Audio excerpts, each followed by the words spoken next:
ধরে নিয়ে যেত। যখন সেখানে সেই সংস্থার কাছে যাওয়া হতো যে নিয়ে আসছেন কোথায়, আমার ছেলে কোথায়, আমাদের এই কর্মী কোথায়, তারা বলতো না আমরা গ্রেপ্তার করিনি। এটা বলেই তারা খেলে।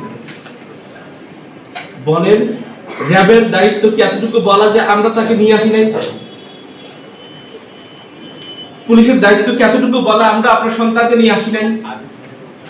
তুমি নিয়ে আসো নাই, কিন্তু একটা মানুষ এখান থেকে হারিয়ে গেছে, তাকে খুঁজে বের করার দায়িত্ব তোমার।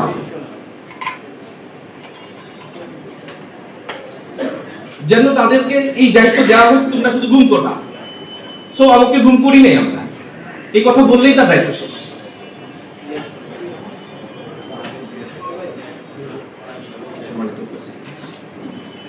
তো এগুলা গেল একটা পার্ট।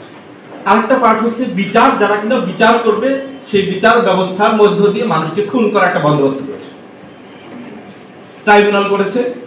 নিরাপরাধ মানুষগুলাকে আমাদের এদিকে আমরা মনে করি তারা নিরাপরাধ, তাদেরকে বিশ্বাস করি এবং এখন প্রমাণিত হয়েছে তারা নিরাপরাধ ছিল।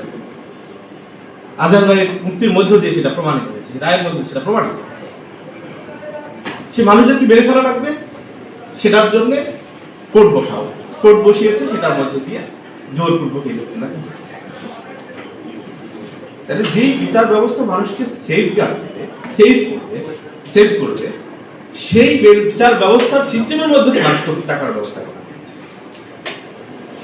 মানবাধিকারের লঙ্ঘনের, রাষ্ট্রীয়ভাবে লঙ্ঘনের আর কি বাকি? কয়েকদিন আগে আইন বিচার ও সংসদ বিষয়ক উপদেষ্টা ডক্টর আসিফ নজরুল একটা কথা বলেছেন যে আওয়ামী লীগ সরকারের সময় মানবাধিকার রক্ষা পরিবর্তে লঙ্ঘনের পক্ষ শক্তি হিসাবে উচ্চ আদালত, national human rights commission of Bangladesh NHRC কাজ করেছে। মানে যারা কিনা রক্ষা করবে তারাই ওটার পক্ষ শক্তি হিসাবে প্রমাণিত হয়েছে। গত জুলাইয়ের যে বিপ্লবটা হলো, গণ অভ্যুত্থানটা হলো, এটার মধ্য দিয়ে মানুষের একটা প্রত্যাশা তৈরি হয়েছে, শুধু ফ্যাসিবাদ কি শুধু তার নয়, সাথে সাথে ফ্যাসিজম মুক্ত একটা বাংলাদেশ তৈরি।